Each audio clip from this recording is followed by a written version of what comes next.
Salut à tous, c'est Ultra Spitfire et aujourd'hui je voulais vous présenter une petite astuce pour finir l'étage 11, en tout cas la première partie, extrêmement facilement. Il m'a fallu 20 secondes pour finir les salles 2 et 3 sur la première partie, donc en 20 secondes avec juste 2 personnages, 4 étoiles, je peux finir donc cette partie. Qui sont ces personnages? Eh bien, c'est Sucrose et Ember.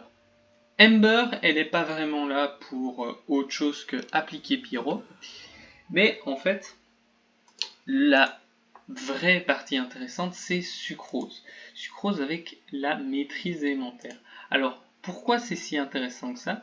C'est parce que en fait, avec le buff dispersion, maintenant, les dispersions ont tendance à faire des dégâts ridicules.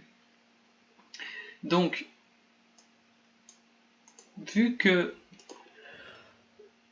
une démonstration vaut 1000 explications, on va donc prendre Ember, la rééquiper très vite, et on va partir directement faire les abysses. Voilà.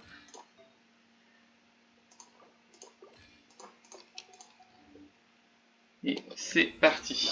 Pour la seconde équipe, par contre, je vous conseille vivement de prendre Xiangling et si possible Bennett. Personnellement, j'aime aussi prendre Anemo Traveler parce que son E permet de faire des dispersions et en plus de paquets, et donc l'option surcharge devient une option valide parce que sinon avec le recul de surcharge les dégâts sont, disons, annulés par le fait qu'il faut courir vers l'ennemi qui a été expulsé. Donc c'est un bonus non négligeable, son E. Je lui ai aussi mis de la maîtrise élémentaire, même si ce sera moins intéressant que sur Sucrose. Donc on est parti avec donc Sucrose et Ember. Pour la seconde moitié, on prend donc Anemo Traveler, Xiangling, Fischl et Bennett. Alors, vous voyez ici, on a que des personnages qui ont été offerts. Enfin, Fischl c'était pendant la 1.1, mais bon, on va dire qu'elle n'est pas si compliquée à obtenir, et idem pour Bennett. Il est relativement rare en tant que 4 étoiles, mais disons, ça reste assez simple de l'obtenir. Donc on est parti. Si on a de la chance, on aura un boost de maîtrise élémentaire, sinon tant pis. Donc dégâts crit, disons, on va pas dire non. Et c'est parti.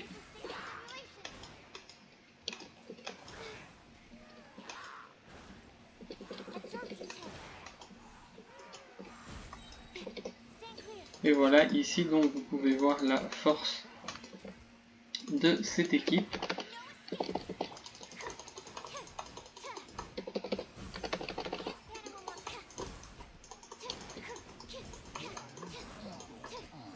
Et voilà, le monolithe est toujours à 90%, enfin 89%, mais voilà. Alors ici, ça va être légèrement plus compliqué, mais rien de bien exceptionnel. Donc hop. Et c'est parti.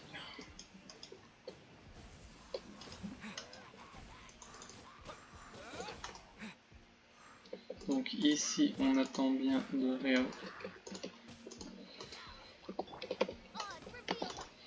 Et hop.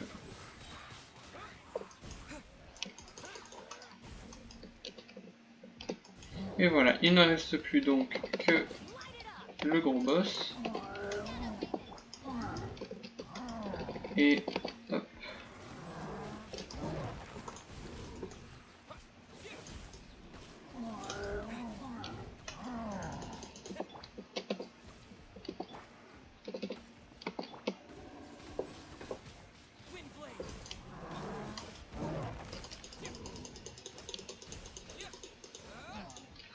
Et voilà, donc vous avez vu 87% de PV restant au monolithe, facile, rapide, efficace. On va donc passer à la deuxième salle.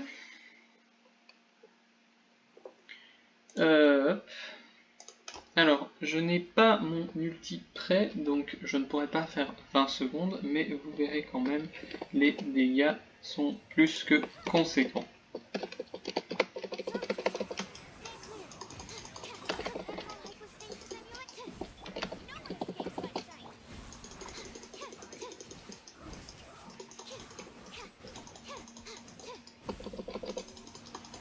Et voilà, donc 20 secondes, je l'ai quand même fait en 20 secondes. Donc on passe à cette équipe-ci.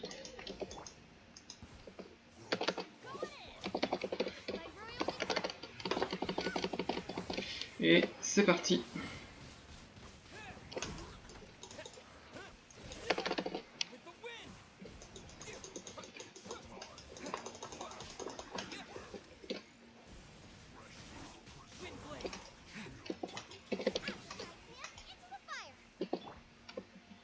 Et voilà, ça devrait être terminé d'ici très peu.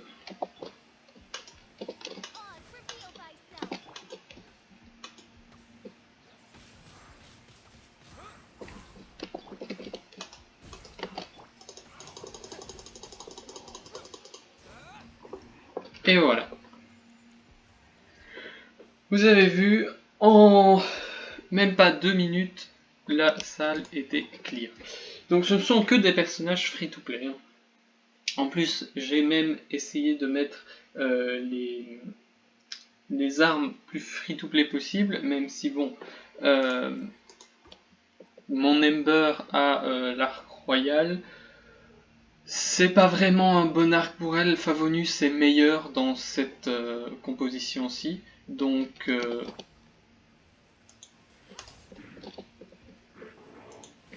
voilà.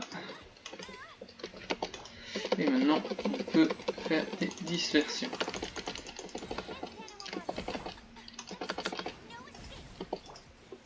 Et reparti. Bon, malheureusement, ici, je fais en un peu plus de... Ouais, bon, j'ai raté ici. My bad.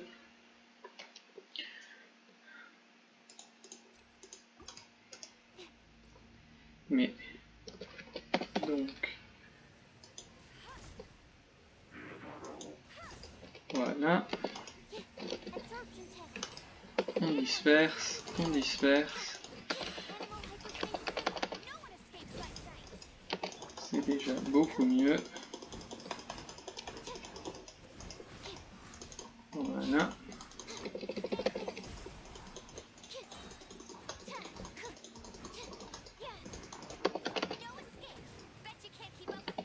Et voilà. Je n'ai pas eu le temps de regarder le timer, mais vous avez pu voir que c'était très rapide. Donc maintenant, on passe aux apôtres. Ça ne devrait pas être trop dur.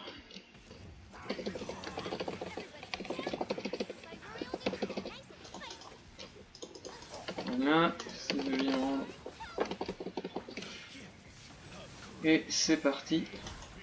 Directement des gros dégâts.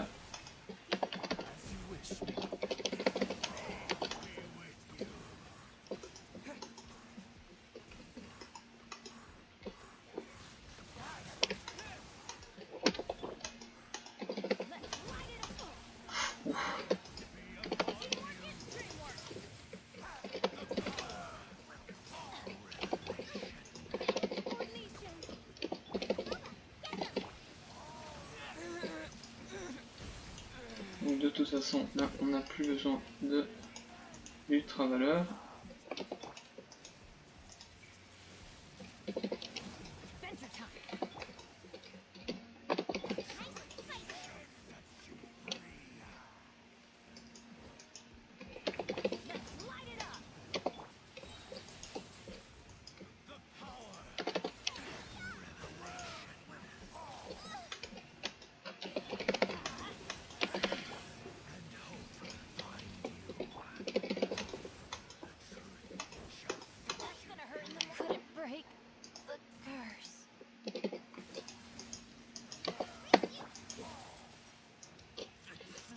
Voilà.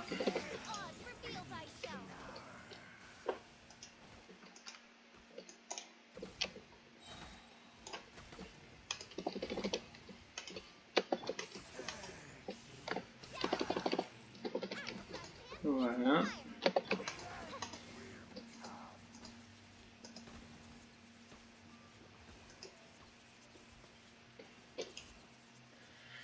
Hop.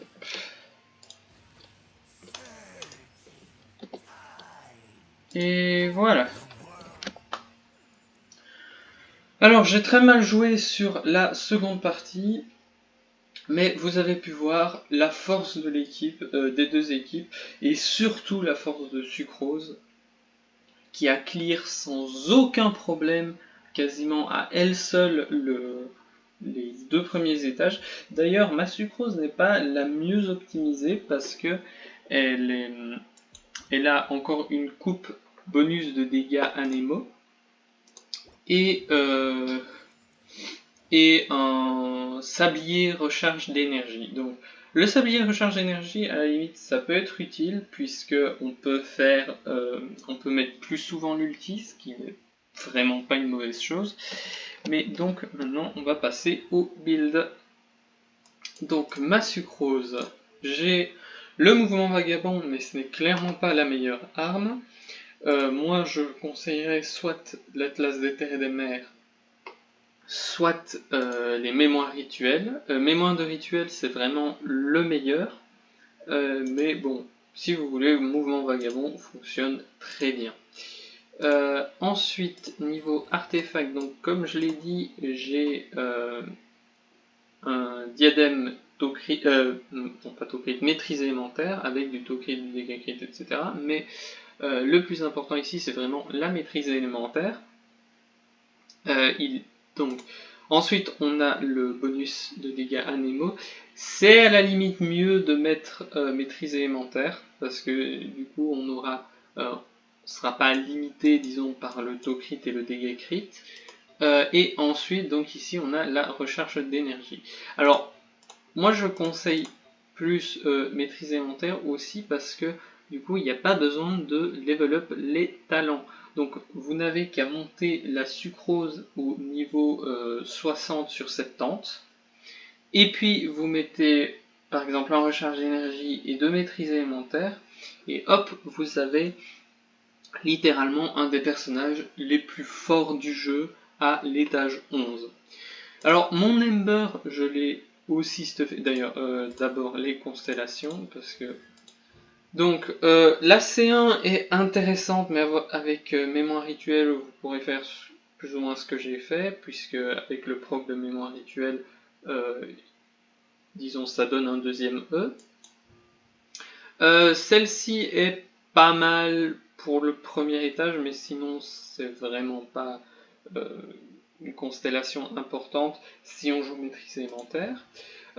Celle-ci est pas mal pour donc quand on joue maîtrise élémentaire, puisque les attaques normales de Sucrose peuvent proc dispersion et faire des mêmes dégâts de dispersion que un E ou un ulti.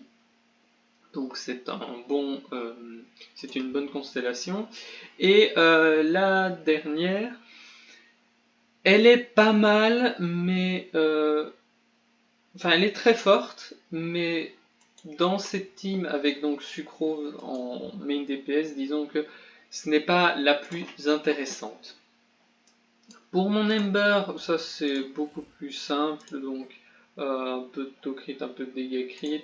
Je ne l'utilise que pour les flèches chargées et l'ulti, donc avec son talent, je peux me permettre de pas avoir celui-là. Avec son talent, je peux me permettre d'avoir moins de 50% de taux crit puisqu'on a 10% en bonus. Donc voilà. Les artefacts 4 pièces sorcières, rien de bien spécial. Les aptitudes, je les ai un peu level up, mais il faudrait plus. L'arc royal, mais comme j'ai dit, l'arc de Favonius est même mieux. Et enfin, on peut passer à la seconde team. La seconde team suit exactement le même schéma que la première, avec donc le main character Anemo pour les dispersions. Je lui ai mis Croc Suppurant parce que c'était une arme gratuite en 1.1, donc complètement free to play, mais vous pouvez la remplacer évidemment par exemple l'épée rituelle, l'éclair des impasses, il y a aussi l'épée de Favonius qui fonctionne bien, même la flûte d'ailleurs. En fait, plus ou moins toutes les épées lui iront bien.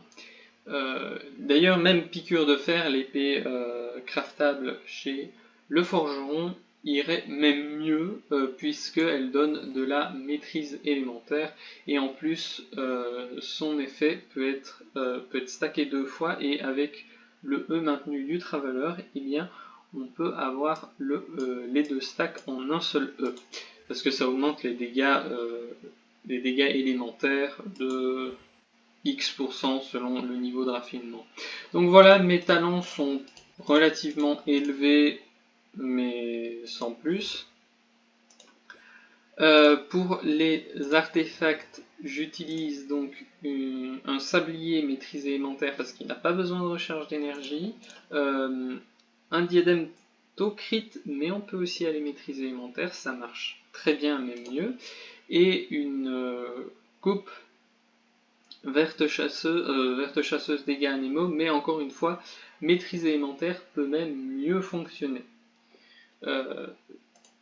Ces deux-ci, c'est surtout l'ulti qui en profite parce qu'à chaque fois il fait des gros coups, alors que le E, il a qu'un seul gros coup et beaucoup de petits tics qui proquent beaucoup de dispersion. Il me semble qu'on peut faire 3 dispersions par ennemi avec un maximum de 2 ou 3 dispersions, de 2 dispersions simultanées dans un pack d'ennemis. Donc voilà, ça c'est pour mon Anemo Traveler. Constellation, voilà. Tribu, j'ai montré. Si vous voulez voir les stats, c'est encore une fois rien d'incroyable. Ensuite, on a donc Jiangling full maîtrise élémentaire, c'est pour utiliser les surcharges au mieux avec donc Oz de Fischl. J'ai l'arc rouillé, mais c'est clairement pas le meilleur. Le Lode Ozalisé peut être tout aussi bien, puisque Oz a un snapshot, c'est-à-dire que il prend les stats de Fischl au moment où il est invoqué pendant toute la durée, donc les 6 secondes ici on s'en fiche, puisque Oz prendra le boost, puisque Fischl prendra un boost au moment de l'invoquer, et donc ce boost, Oz le gardera pendant tout son temps d'activation. Sinon, encore une fois, l'arc de Favonius peut fonctionner si vous voulez garder Oz plus longtemps sur le terrain. Dernière corde est la meilleure arme, sinon rouillé fonctionne, rituel fonctionne, royal fonctionne aussi. Pour Bennett, on a donc... ah oui, d'abord sur Jiangling, j'ai dit full maîtrise élémentaire, mais en fait, ici c'est bien de mettre de la recharge d'énergie et des dégâts pyro.